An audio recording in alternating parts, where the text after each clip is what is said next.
स्वागत है आपका आज तक पर।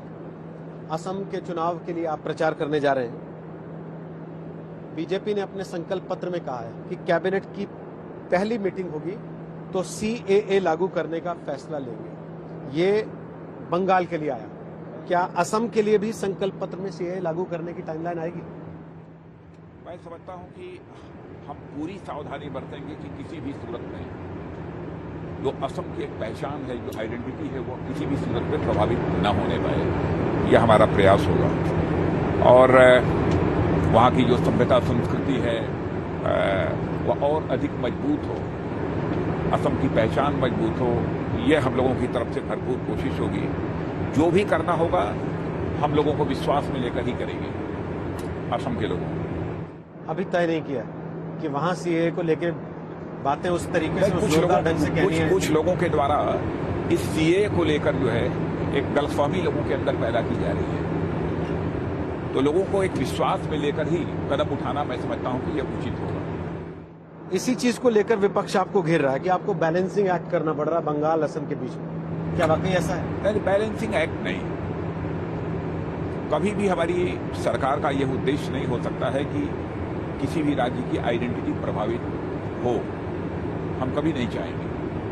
और लेकिन कुछ लोगों ने आशंका पैदा कर रखी है कि इसके कारण जो है वहाँ की जो आइडेंटिटी है, पहचान है, वहाँ की सभ्यता संस्कृति है, वो प्रभावित होगी। तो मैं समझता हूँ कि इस गलतफहमी को हम दूर करने की कोशिश करेंगे।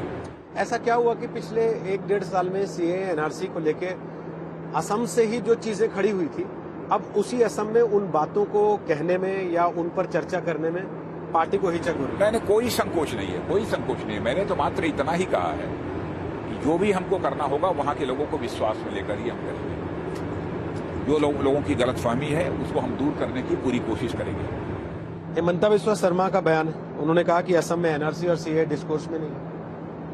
असम में एनआरसी और सीएए डिस्कोर्स में नहीं है। मैंने जो कुछ भी कहा हो, लेकिन जो मैं कह रहा हूं वो हमारी अपनी बात है।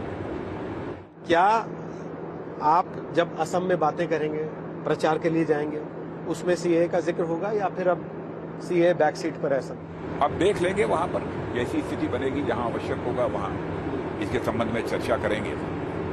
लेकिन इस समय जो मैं बात कह रहा हूं, यही बात बोलना होगा। यदि मुझे तो मैं जनता के बीच बोलूंगा। कांग्रेस ने कहा कि हम 5 गारंटी दे रहे हैं असम के लिए, उसमें से एक है सीएए को खत्म करेंगे। केंद्रीय कानून को असम से खत्म करने की बात, क्या ये? देखिए, ऐसा है, कांग्रेस के द्वारा जितने भी आश्वासन, चाहे बंगाल हो अथवा असम हो अथवा देश का कोई राज्य हो, उसमें जो आश्वासन दिए जा रहे हैं वो बेमानी है। क्योंकि कांग्रेस भी हकीकत को जानती है कि किसी भी सूरत में केंद्र में आगामी कई वर्षों तक कांग्रेस सत्ता में आने वाली नहीं है।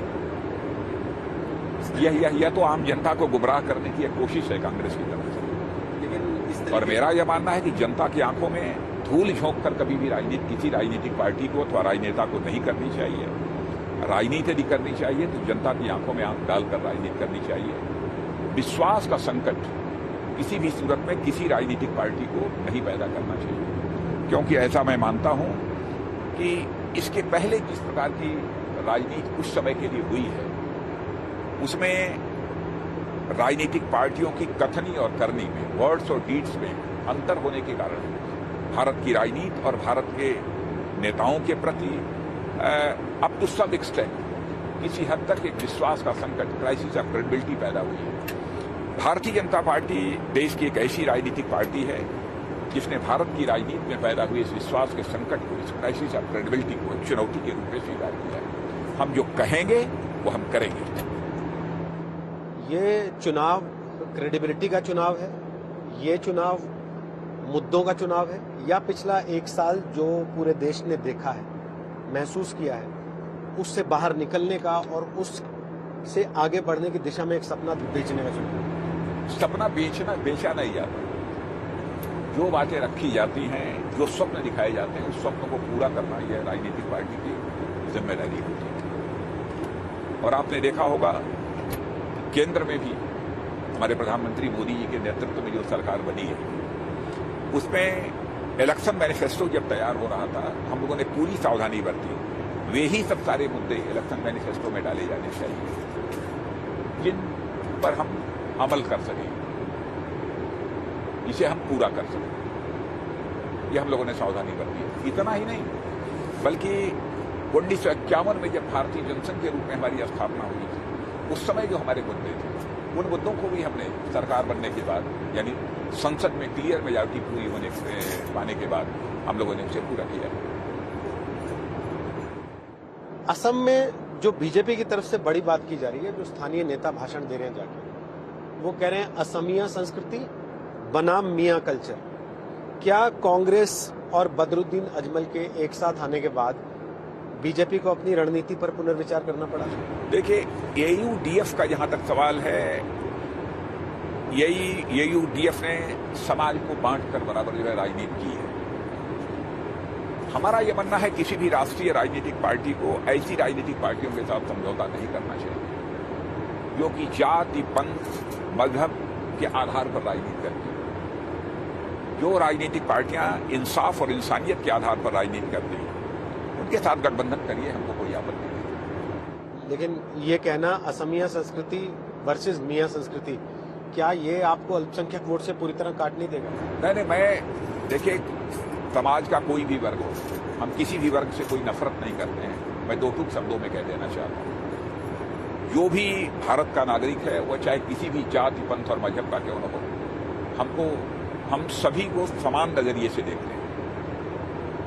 हम कास्ट, क्रीड और रिलीजन के बेसिस पर कोई भेदभाव नहीं करते। असम में आपकी 2 रैलियां, बंगाल में भी आप लगातार प्रचार कर रहे हैं, आपने सौरभ का सिक्सर भी याद दिलाया।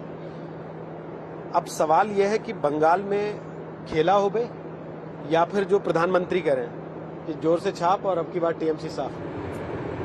देखिए, खेला हो बे तो तोलाबाजी का खेला ना हो बे, कटमनी का खेला ना हो बे, भ्रष्टाचार का खेला ना हो बे। खेला हो बे तो विकास का खेला हो बे, अशांति का खेला हो बे पश्चिम बंगाल। बीजेपी ने इस बार नाक का सवाल बना लिया क्या बंगाल पे? नाक का सवाल बना लिया बीजेपी ने? नाक का सवाल बनाने का कोई प्रश्न नहीं। चुनाव जैसे सभी चुनाव लड़ते हैं, वैसे हम बंगाल का भी चुनाव लड़ते हैं। इस बार इतना कॉन्फिडेंस क्यों है बंगाल को लेकर बीजेपी? कुछ खास?